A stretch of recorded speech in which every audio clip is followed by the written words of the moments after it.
요사이는 자녀들을 1명 또는 2명을 낳았지만은 예전에는 가난한 살림에 자녀들을 참 많이 낳았습니다.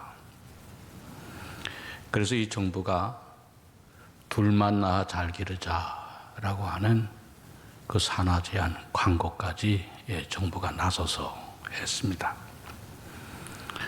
그런데 문제는 가난한 살림에 자녀들을 많이 낳다 보니까 공부를 시키는 게 문제예요. 공부를 다 시킬 수가 없었어요. 그래서 이 부모들은 자녀들 가운데에 똑똑한 아들 한 사람을 골라가지고 자녀들 가운데 대표로 공부를 시켰습니다.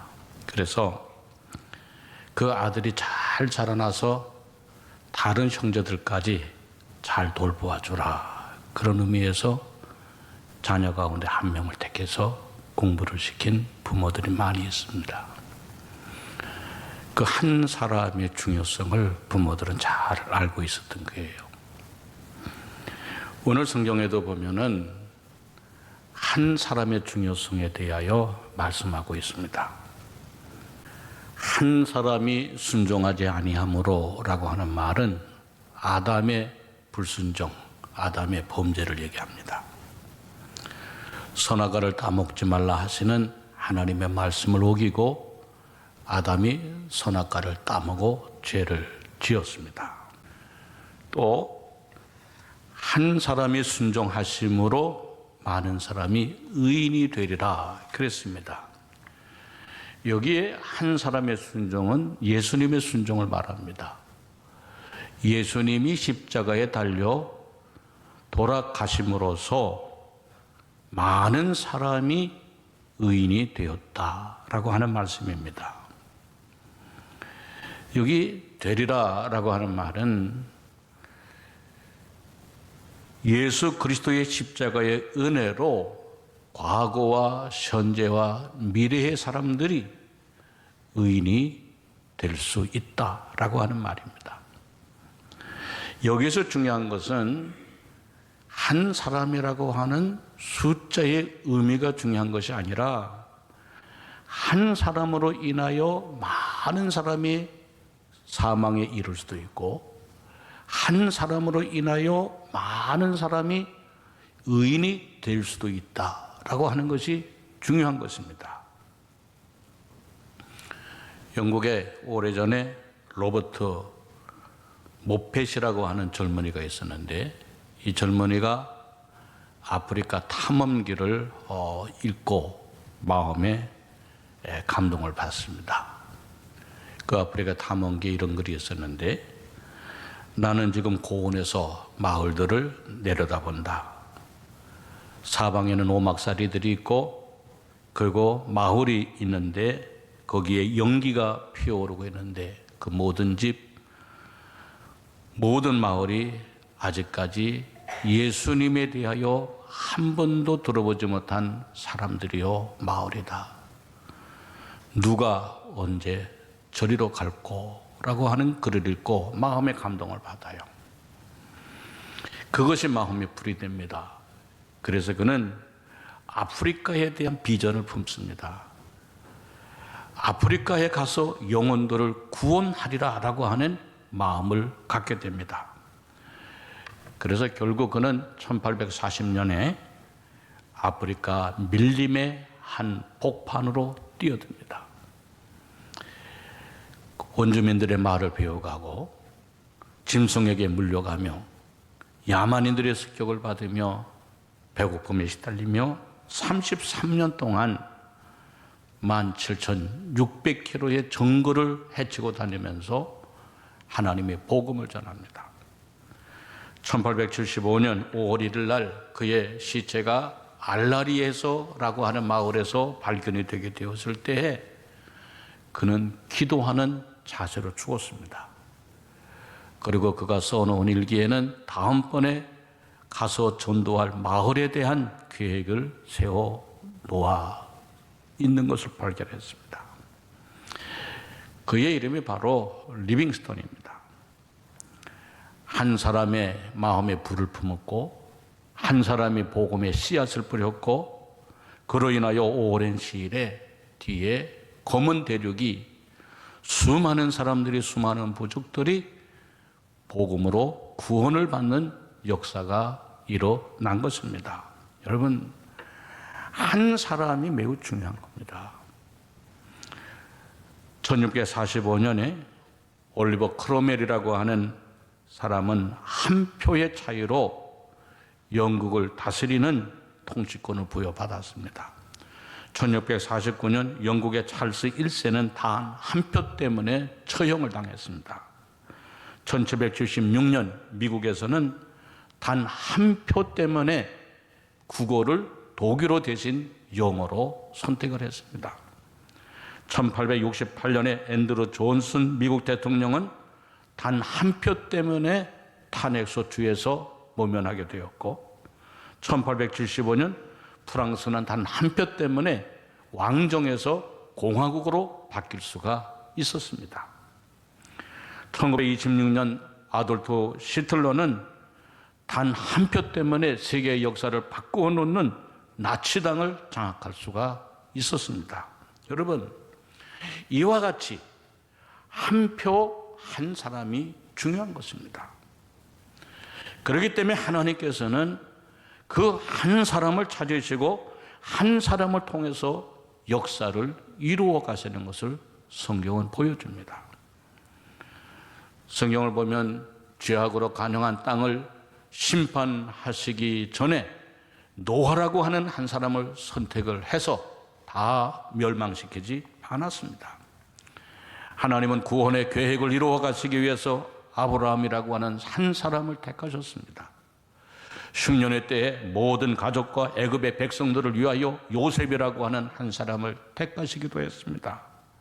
430년 동안 애굽에서 종살이 하던 이스라엘 백성들을 해방시키기 위해서 모세라고 하는 한 사람을 선택하셨습니다. 무너진 예루살렘을 성벽을 수축하기 위해서 예루살렘을 위하여서 느헤미야 선지자 한 사람을 하나님은 택하셨습니다. 나귀 뼈다귀 하나로 삼손은 1000명이나 되어는 블레셋 사람들을 무찌를 수 있었고 지팡이 하나로 모세는 홍해바다를 갈랐습니다. 마른 막대기 하나로 반 속에서 물을 솟게 하셨습니다. 하나님은 지극히 평범하면서도 지극히 보잘것없는 그 한 사람을 택하여서 선한 역사를 이루어 가시는 하나님이십니다. 여러분, 오늘 여러분들이 이토록 어려운 세대를 살아가면서 여러분들 한 사람 한 사람이 바로 하나님의 택하시는 한 사람이 되어져야 한다는 것입니다. 여러분의 가정에, 여러분의 일터에, 우리의 교회에, 우리가 살고 있는 이 사회에, 우리나라에 하나님의 택하시는 그 한 사람이 우리 가운데 우리들이 되어져야 한다는 것입니다. 자, 그러면 여러분, 하나님은 어떤 사람을 택하실까? 하나님의 택하시는 사람은 어떤 사람일까? 첫째는 하나님의 마음에 합한 사람입니다. 여러분, 우리가 사람을 찾을 때도 어떤 사람 찾습니까? 내 마음에 합한 사람 찾잖아요. 내 마음에 맞는 사람. 그러면 다윗이 어떤 면에서 어떤 것을 가지고 있기에 하나님의 마음에 합한 사람이 되었을까? 다윗은 가지고 있는 것이 많았습니다. 우선 그는 시인이었습니다. 시편 150편 가운데 73편이나 글을 쓰는 아주 훌륭한 시인이었어요. 다윗은 또한 악기를 다룰 줄 아는 연주가였습니다. 음악가였습니다. 또한 다윗은 사자와 곰의 새끼와도 맞설 수 있는 용맹스러운 사람이었습니다. 더 나아가 골리앗과 맞설 수 있는 아주 힘 있는 사람이었습니다. 성전을 짓기 위하여 다윗은 자신의 가지고 있는 것을 모든 것을 기꺼이 내놓을 수 있는 헌신의 사람이었습니다. 왕이 되고서도 남북 이스라엘을 하나로 묶을 수 있는 정치력이 뛰어난 사람이었습니다. 그러나 하나님이 이러한 것을 보고 다윗을 택한 것이 아니에요. 그러면 하나님이 무엇을 보고 다윗을 택하셨을까? 무엇이 하나님의 마음에 합한 사람이 되었을까? 그것은 다윗은 예배 드리는 사람이었다는 거예요. 시편 150편 가운데 73편을 다윗이 기록했는데 그 시편을 쭉 읽어보면 다윗은 시간만 나면 예배드리고 시간만 나면 찬송하고 시간만 나면 기도하는 사람이었다는 거예요. 여러분, 하나님은 어떤 사람을 택하시는가? 어떤 사람을 마음에 합한 사람으로 여기시는가? 예배드리는 사람이에요.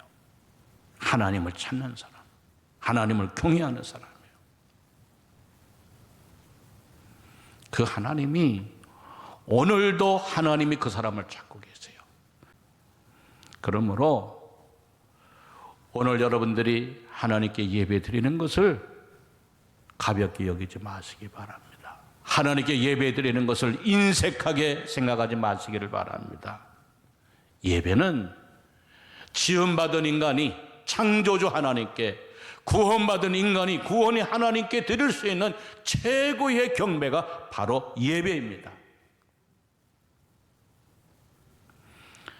그러므로 하나님을 영화롭게 하는 여러분들이 되어지시기를 주의 이름으로 축원합니다. 그래서 주님의 기쁨이 되고 주님이 찾는 성도들이 다 되어지시기를 주의 이름으로 축원합니다. 둘째로, 하나님이 찾는 사람이 어떤 사람일까? 하나님이 찾는 사람은 믿고 맡길 수 있는 사람입니다. 부활하신 예수님이 갈릴리 해변에 오셔서 베드로에게 물으셨습니다. 내가 나를 사랑하느냐? 조그만 계집종 앞에서 3번씩이나 예수님을 모른다고 부인했던 베드로, 그리고 주님이 십자가에 달리자마자 갈릴리 해변으로 다가 다시금 부름받기 전에 모습 고기 잡는 업으로 돌아간 베드로에게 부활하신 예수님이 물은 거예요. 내가 나를 사랑하느냐? 내가 나를 사랑하느냐? 3번을 물었어요. 그때 베드로가 3번 물으시는 주님의 질문을 받고 근심하며 이렇게 대답을 합니다.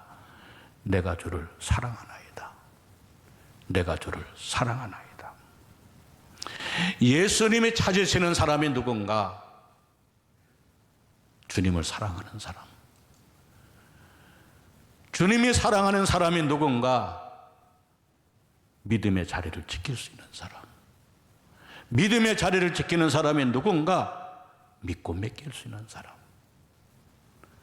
내가 주를 사랑한다고 하는 고백을 듣고 예수님께서 뭐라 그랬어요? 내 양을 먹이라. 내 양을 치라고 했어요.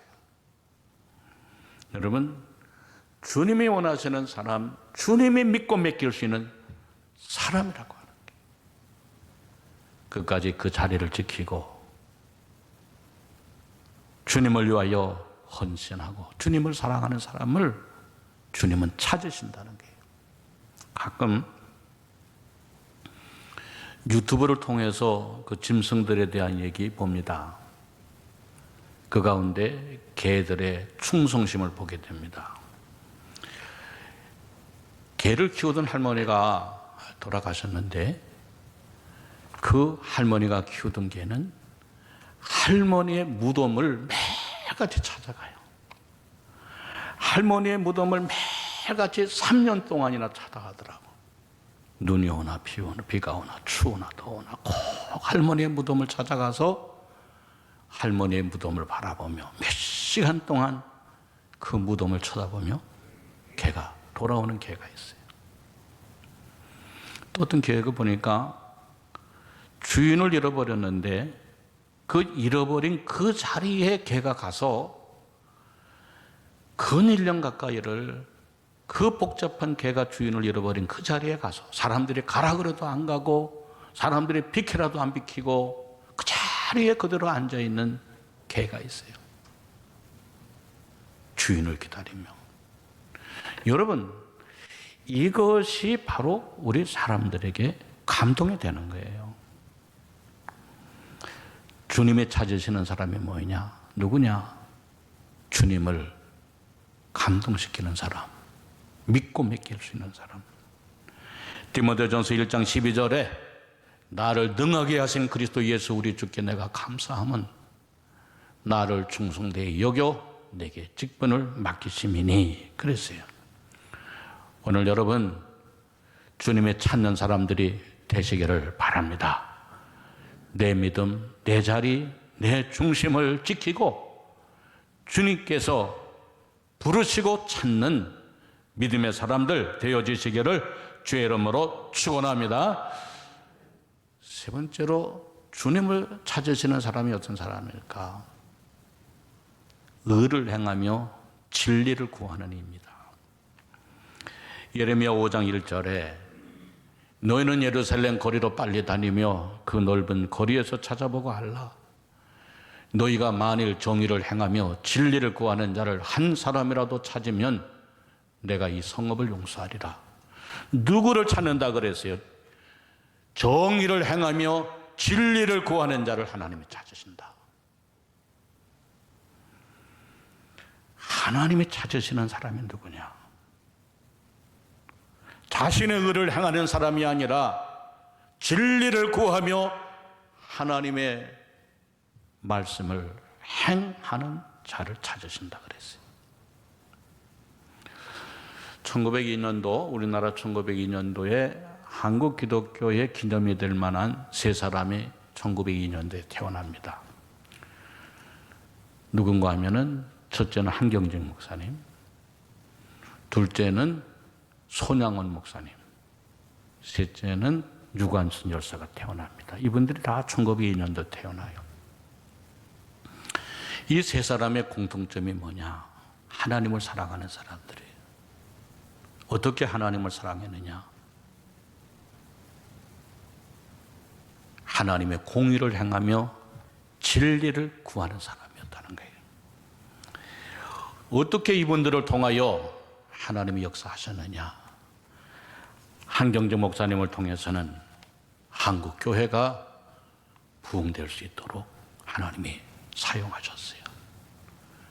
손양원 목사님을 통해서는 그리스도의 사랑을 세상이 알게 했어요.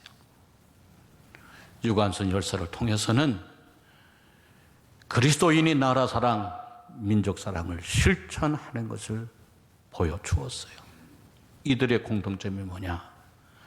하나님의 의를 향하고 진리를 구하는 사람들이었습니다. 여러분, 오늘 하나님의 찾는 사람이 누구냐?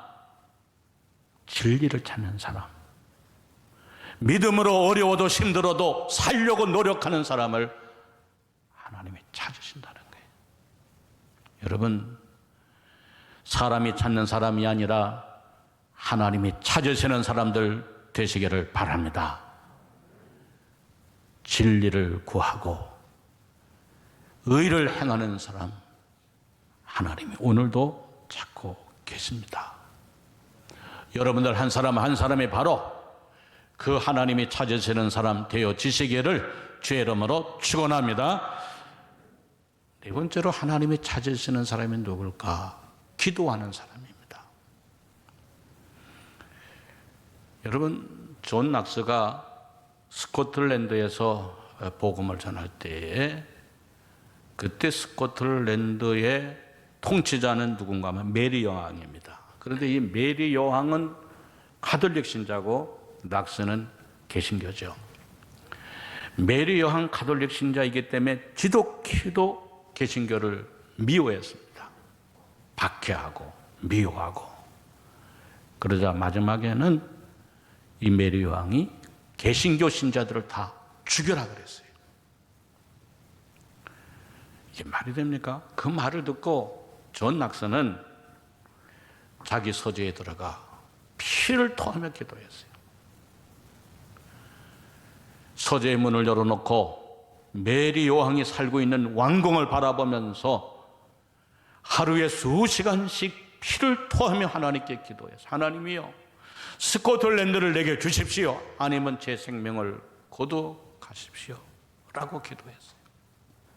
그런데 그 후에 얼마 지나지 않아 놀라운 일이 생겼는데 메리 요왕이 병이 들었어요. 그리고 죽게 됩니다. 그래서 그 일이 성사되지 못합니다. 그때 메리 여왕이 죽기 전에 이런 고백을 합니다. 존 낙스의 한 사람의 기도가 100만 대군보다 무섭다라고 하는 고백을 하고 그는 죽습니다. 한 사람의 기도가 100만 대군보다도 무섭다. 하나님은 누구의 기도를 들어주시는가? 하나님을 사랑하는 자. 하나님은 누구를 찾으시는가? 기도하는 자. 하나님은 구하고 찾으신다는 거예요. 한 사람의 기도가 나라를 살리기도 하고, 한 사람의 기도가 영혼들을 살리기도 하고, 한 사람의 기도가 교회를 살리기도 하고, 한 사람의 기도가 가정을 살리기도 하고, 한 사람의 기도가 자녀들을 살리기도 하고, 한 사람의 기도가 영혼을 살리기도 하는 겁니다. 오늘 여러분, 가정을 위하여 기도하는 여러분들이 되시기를 바랍니다. 자녀들을 위하여 기도하는 그 한 사람이 되시기를 바랍니다. 교회를 위하여 기도하는 그 한 사람이 되시기를 바랍니다. 사회와 나라를 위하여 기도하는 그 한 사람이 되어지시기를 주의 이름으로 축원합니다. 그래서 하나님의 역사를 보여주고 나타나는 사람들이 되셔야 한다는 겁니다. 이런 글이 있습니다. 하나님이 찾으시는 한 사람은 강한 사람이 아니라 연약할지라도 무릎으로 강하게 살아가는 사람입니다. 하나님이 찾으시는 한 사람은 사람에게 착하다고 칭찬받는 사람이 아니라 하나님께 칭찬 들을 만한 착한 사람입니다. 하나님이 찾으시는 한 사람은 능력 있는 사람이 아니라 무능력함을 인정하며 주님께 능력을 구하는 사람입니다. 하나님이 찾으시는 한 사람은 시대에 감각 있는 사람이 아니라 하나님의 말씀에 감각 있는 사람입니다. 하나님의 찾으시는 한 사람은 유명하고 성공한 사람이 아니라 무명하지만 하나님께 인정받을 수 있는 사람입니다. 하나님이 찾으시는 한 사람은 학식이 높고 덕망 있는 사람이 아니라 무식할지라도 모든 사람에게 덕을 끼치는 사람입니다. 하나님이 찾으시는 한 사람은 부하거나 거만한 사람이 아니라 가난하지만 모든 사람에게 겸손한 사람입니다. 하나님이 찾으시는 한 사람은 똑똑하고 잘난 사람이 아니라 부족해도 그리스도의 의를 드러내는 사람입니다. 하나님이 찾으시는 한 사람은 거짓으로 점철된 부정직한 사람이 아니라 나침반처럼 삶에 분명하며 정직한 사람입니다. 하나님이 찾으시는 한 사람은 의를 드러내는 사람이 아니라 매 순간 그리스도의 의를 드러내는 사람입니다. 하나님이 찾으시는 한 사람은 겉만 번지르한 사람이 아니라 속 사람을 강하게 하여 말씀에 의지하는 사람입니다. 하나님이 찾으시는 한 사람은 처지나 환경에 불평하는 사람이 아니라 환경을 딛고 그리스도를 바라보며 감사하는 사람입니다. 하나님이 찾으시는 한 사람은 세상을 바라보며 부귀영화를 찾는 사람이 아니라 하늘을 바라보며 십자가의 영광을 구하는 사람입니다. 하나님이 찾으시는 한 사람은 자신을 위해 사는 사람이 아니라 구원자 예수 그리스도를 위하여 살아가는 사람입니다.